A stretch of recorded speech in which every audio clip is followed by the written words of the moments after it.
Hello, and welcome to Inside Jacksonville, a production of the University of North Florida's School of Communication and the CW17. I'm Jordan Walden, and we're here each month with stories about life on the First Coast. First up, from plant pots to trinket dishes, one of Jacksonville's small businesses is keeping the pottery scene alive, one creation at a time. Jacksonville's Bayla Sparks takes us behind the scenes look at Just Clay Jack's creative process and hear the vision for small businesses' future. Just Clay Jack's is a small batch pottery company that is no stranger to the University of North Florida. Owner Shelby Miller and her sister Abigail Miller can regularly be seen every Wednesday on the UNF campus selling pottery to students at market days. It originally started because my mom wanted to sell her succulents. She had a bunch of succulents. We're towards the end of, maybe the middle of the pandemic, but she wanted to be different than everybody else. And my sister Paige came up with a great idea to, well, why don't you just make the pots that your succulents come in? Since its beginnings, Just Clay Jack's has always been a family affair for the Millers. Shelby is responsible for making the pieces, but her family members help her with the other less creative parts of running a small business. I support my sister in helping her pack up the materials to bring to market day. I also assist with bagging up the items that people will buy. Back in 2020, when Shelby started her business, she decided to start taking classes at the Atlantic Pottery Supply. Once she started taking those classes, her love for ceramics only blossomed from there. My favorite part about making pottery is coming up with different things. Coming up with different shapes, different glazes, different techniques. A lot of my stuff is similar, but I always try to change it up and try new things to kind of challenge me. You can succeed very fast in pottery, but you can also fail even faster. So it definitely teaches you patience and to trust yourself. Coming up with new techniques and glazes is not the only thing challenging Shelby. Being a small business owner is about making connections and finding out when and where she can showcase her creations. What I like about it is we get to hear stories from other students and other people that you would have never thought you'd ever meet too, so it's pretty cool. Shelby is always looking for more opportunities to meet new vendors and customers. She hopes to soon expand the company by finding new markets and places to sell her handmade creations. Future plans for the business is probably to do more pop-ups, maybe even in different counties. I've done some in St. John's. Obviously Duval's I do the most. Orange Park, I do pop-ups there. I would love to try and go maybe to one in Orlando or get up to Georgia and stuff like that. Bayla Sparks, Inside Jacksonville. If you want to find out where Shelby and her sister are setting up shop next or order a custom piece, you can follow them on Instagram, Facebook, or Etsy. Pottery seems to be something that more and more people enjoy. At the UNF School of Ceramics, students are not only perfecting their craft, they are learning how to turn their passion for pottery into a career. Inside Jacksonville's Issa Lean had the opportunity to talk with some of the talented students. That I'm going to put a large handle on. Today we're taking a deep dive into the world of ceramics here at the University of North Florida, where students are getting their hands dirty while creating beautiful works of art. Ceramic is no easy craft, but here at UNF, students make it look easy. So originally I was here at UNF for marine biology, and then my first semester in 2022, I attended a pottery sale and just fell in love with all the aspects of ceramics. Got a little tour from this girl Sadie showing me around the ceramic studio, and I just thought it was the best thing ever. I was just instantly fell in love and signed up for a class. Ceramics is super hard to start. I think people think it's going to be a nice calming class, super peaceful, therapeutic almost, but I think they'll shortly realize that it might be one of their hardest classes, putting in at least 10 hours a week, honestly, on the wheel. Well, I can tell you, Caleb was right. I'm here in front of the ceramics building, and I got to see how hard it is to even make one little pot. A little movement, and it's already a big difference. And I know, because they let me try it myself, and the results, they speak for themselves. Luckily, I had student Hannah Middlebrook help me out, and she told me more about the community and how to get involved. I think that the community here is my favorite part of all of it. I've made some of my best friends here, and we spend long nights in the studio working so hard. Firing kilns is also a very community-based thing. You have to work as a team to load and fire all the work. It's definitely community heavy. It's no hiding in corners doing your artwork. First dibs in classes goes to degree-seeking people here, and then we have some auditors who are seniors in our classes that come back every semester just because they love it so much. If you're interested, definitely ask questions. Our professors are very accommodating to people that want to get involved. All these beautiful ceramics are not just here to look beautiful. The students organize pottery sales as well. Our Ceramics Guild has a sale each semester. We'll have a holiday sale and a spring sale. Some of you may have seen it outside of our studio. I'll also be selling work at my senior showcase that I'm having in April. If you are interested in attending Hannah's senior exhibition, you can visit Sego Coffee on Jacksonville Beach on April 24th from 6:30 to 9 p.m. Also, keep an eye on the UNF Ceramics website to get updates on the end of the semester sale. Isa Lane, Inside Jacksonville. If you would like to attend the pottery sales, make sure to check out the UNF Ceramics website or follow the UNF Ceramics Instagram. You don't want to miss out. Next, Inside Jacksonville's Jacob Justice shows us how 3 entrepreneurs turned a garage and their love of street fashion into a successful clothing business. Sewing machines, printing presses, and stacks of t-shirts aren't things that you'd typically see in a home garage, but for 3 young Jacksonville entrepreneurs, it serves as home base for creating, designing, and shipping unique clothing under their own brands. The vision behind it, to create street fashion that's affordable for everyone. Since I was a kid, I've always liked clothes. I want to say I'm into fashion a lot, right? But clothes is actually really expensive. Like, I don't know why guy clothes is so expensive. So in my head, I was like, why don't I just create my own clothing line? And then I have all the clothes that I want. Hats, hoodies, and flannels are just some of the clothing items designed in the garage on a daily basis. But for these guys, graphic tees are where they truly excel.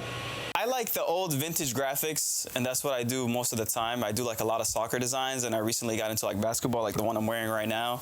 Doing a lot of old vintage graphics, a lot of things of that sort. Through their continued efforts to grow their businesses, these young men have learned valuable skills in the behind the scenes of entrepreneurship. Taught myself how to sew, how to like make garments from scratch. I've taught myself how to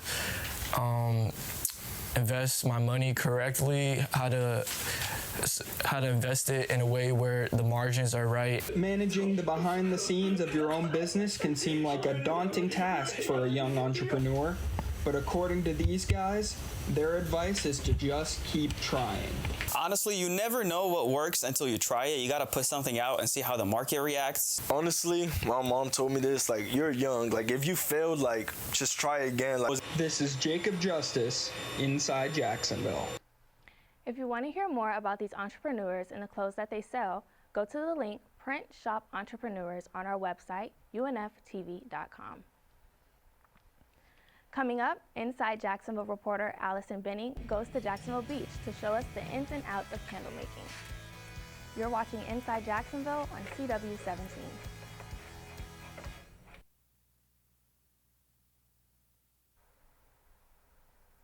Welcome back. Inside Jacksonville's Jovan Marilis takes us to the beach for a look at Jax Fashion's Runway's latest photo shoot and how Jacksonville's fashion community is coming together one frame at a time. On a sunny afternoon in Jacksonville, the Jax Fashion Runway team united for a shoot, blending style with community and connection.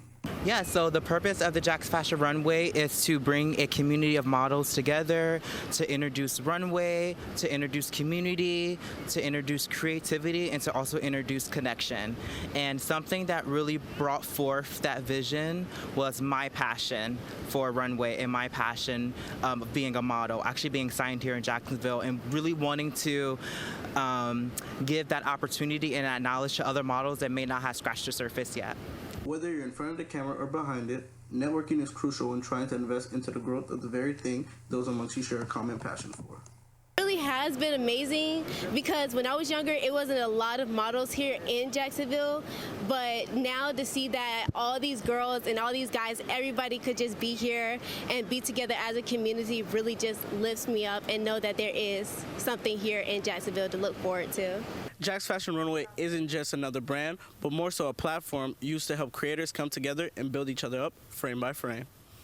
Very, very friendly. I feel like I was really nervous coming in. I'm a pretty social individual anyways, but I feel like coming to the Jax community, they're so welcoming. They are so quick to hype you up. They're so supportive, like when you post stuff, and everyone's just ready to like be there. You know, if you have any questions or want to look up like a place for clothing items or anything like that, like they're very quick to like send you research and links, and I just think it's really, really nice. With creativity being the common purpose that brings people together as one, we can also see just how creativity here in Jacksonville will continue to flourish through collaborative platforms such as this. It's been amazing. I met Cameron through the modeling scene, and it has opened up so many doors for me. Thankfully for Cameron, I was able to do 7 fashion shows last year. Those are just some of the many doors that have been opened for me here in Jacksonville. I'm Javon Marilis, and this is Inside Jacksonville. If you want more information on these fashion projects here in Jacksonville, feel free to follow them on social media by simply typing in Jax Fashion Runway. Jacksonville is home to many businesses, but reporter Hadley Reichert gives us a closer look at why Lionshare Co-work isn't just a place for a desk, but a place where work becomes fun. Lionshare Co-work is more than just a shared office space. It's a community designed for productivity and collaboration. Whether you're a freelancer, entrepreneur, or remote worker, this space offers more than just a desk. It provides connections and resources to help professionals thrive. My house got hit by lightning. I needed a place to work from, and there weren't very many options. You had Panera Bread, Starbucks, the library. Now we've moved into a bigger space with more unique type of amenities for customers, including small little conference rooms, little breakout spaces, and a giant stadium conference room. So we can accommodate as many different styles of meetings as well as different styles of businesses. Good thing for Mike, it did work. He built a very successful co-working space for others to create a community within just a building. Within this community, it ranges from large real estate companies to people with own little LLCs. No matter the kind of work, amount of people, Mike found a way to make working away from home affordable and comfortable. When I built this, I tried to make sure that we were a little something for everybody and make it affordable enough that if you wanted to be here every day, you could. From private offices to open workspaces, Lionshare Co-work provides a flexible environment for professionals to work and grow. But it's more than just a place to work. It's a place to build relationships, share ideas, and be a part of the community.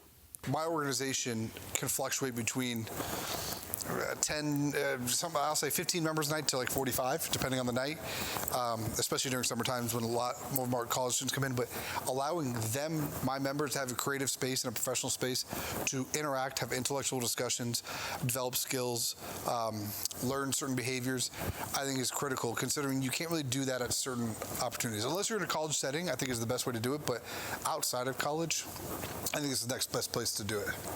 Lionshare Co-work continues to grow as a hub for professionals in Jacksonville. Regulars say it's not just the office amenities that keep them from coming back, it's a sense of community that makes this place feel like home. Hadley Reichert, Inside Jacksonville. Whether you're a freelancer, a startup business, or just need a space for the day, Lionshare provides space where all ideas can grow. Up next, Inside Jacksonville's Allison Benning shows us a local Jacksonville small business is heightening their customer senses. Smell is the first sense that humans develop when they are born. At Wick, a candle bar, this sense is heightened as the fragrances displayed on the wall come to life. With locations in San Marco and here in Jacksonville Beach, Wick offers an aromatic experience for everyone. Wick not only sells pre-made candles, but also offers the experience for customers to make their own candles. This also is not limited to a personal level. Wick can help businesses create their own signature scent.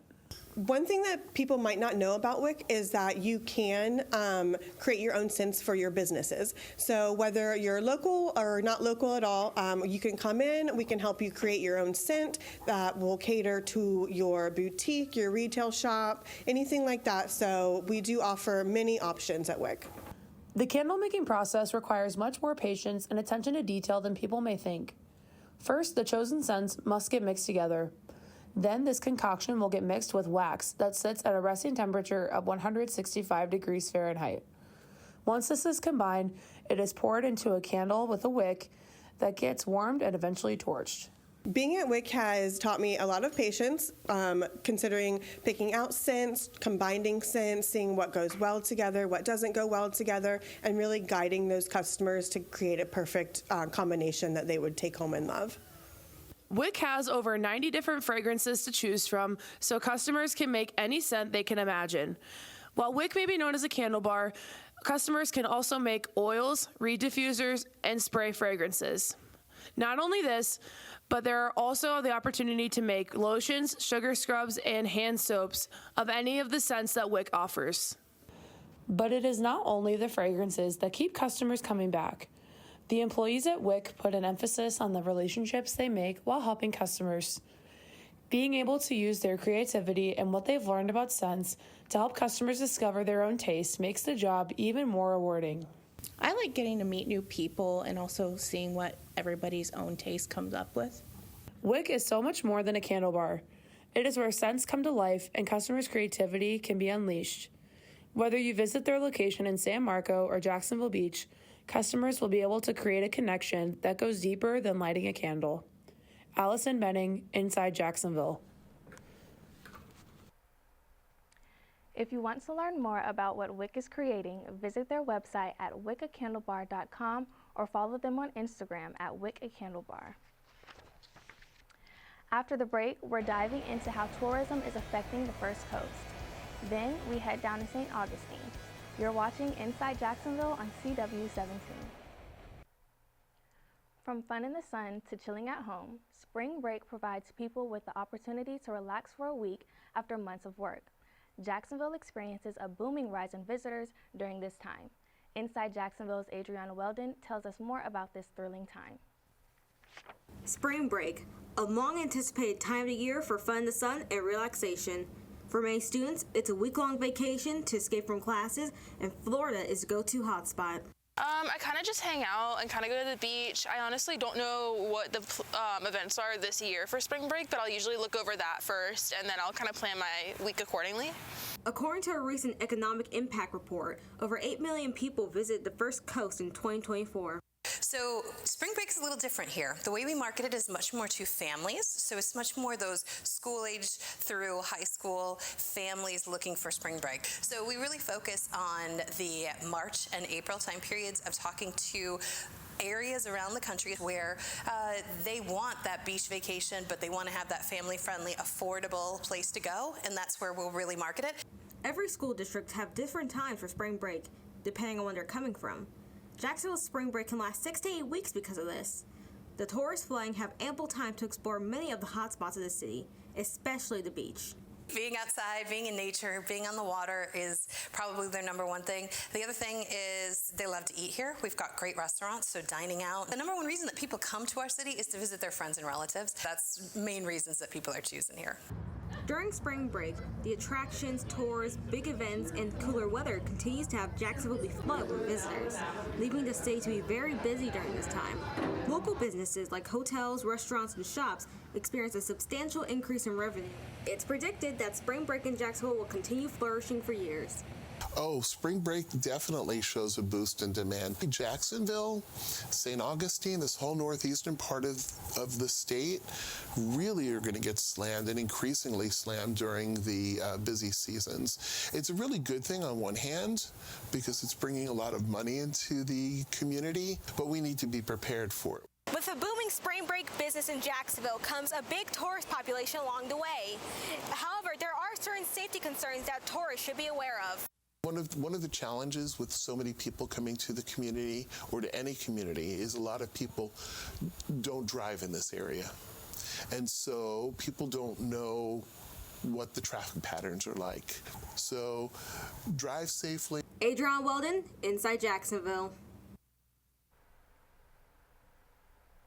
Spring break in Jacksonville will continue to flourish as more visitors pile in for fun in the sun and amazing local businesses. Up next, it's time for a history lesson and perhaps a lesson in who knows best, locals or tourists. Inside Jacksonville's Reese Leatherman takes us to the historic city of St. Augustine.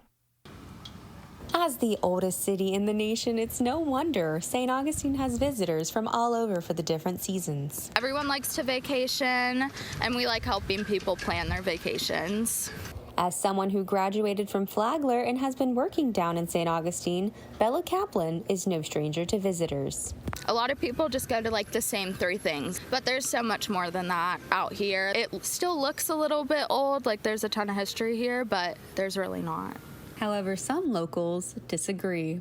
I think it's still historical. I think they take great care to keep it that way. You know, I've gone to the city hall meetings, and, you know, they're very careful about cutting down oak trees and preserving the buildings that are here. Even though I live here, I love coming here. However, this time, she's visiting during peak season. You know, it used to be less people, but, you know, the word got out that St. Augustine is a nice place to visit, so who am I to say they shouldn't come? Whether it's a vacation or the perfect destination for a honeymoon. It's my second time here. We came here for a honeymoon, and we fell in love with St. Augustine.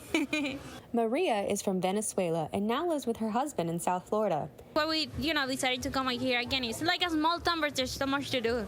Because even though, you have, mother stores, it still feels like, it got frozen in time, but in a good way. Even though much has changed throughout the years, St. Augustine still preserves much of its history. It's just knowing where to find it. St. Johns County worker Carrie, who has requested to keep her appearance private, shared her perspective on just how much tourists and locals are missing out on. It's funny finding out stuff you never knew you never knew. This is an important place. You can't just put St. Augustine as a footnote.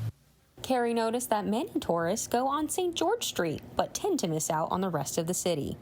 But what I wish as a local and for tourists is that it was more connected. You don't want to be alone walking in a city you don't know. Carrie suggested a neighborhood walk, something that would get more people on the roads where it's not regularly visited. It'll keep the crowded spaces less crowded, and for local businesses, they'll get a boost, and everybody will learn something. St. Augustine holds hundreds of years of stories, and for many, it's their own stories and memories they create that add to a timeless piece of history. Who said making memories can't be educational? Reese Leatherman, Inside Jacksonville. Who knew right here, so close to home, was unearthing years of history. With plenty of restaurants, shops, and something new to learn around each corner, St. Augustine is welcome to all visitors. Well, that's a wrap for this edition of Inside Jacksonville. If you missed anything from today's program, just visit our website, unftv.com, and look under the Digital Journalism tab, where you'll find expanded versions of our stories, photos, interviews, and other extras. Again, that's unftv.com. You can also find us on Instagram, Facebook, X, and YouTube at InsideJaxUNF. From all of us here at Inside Jacksonville, thank you for joining us, and we'll see you right here next month in the CW17.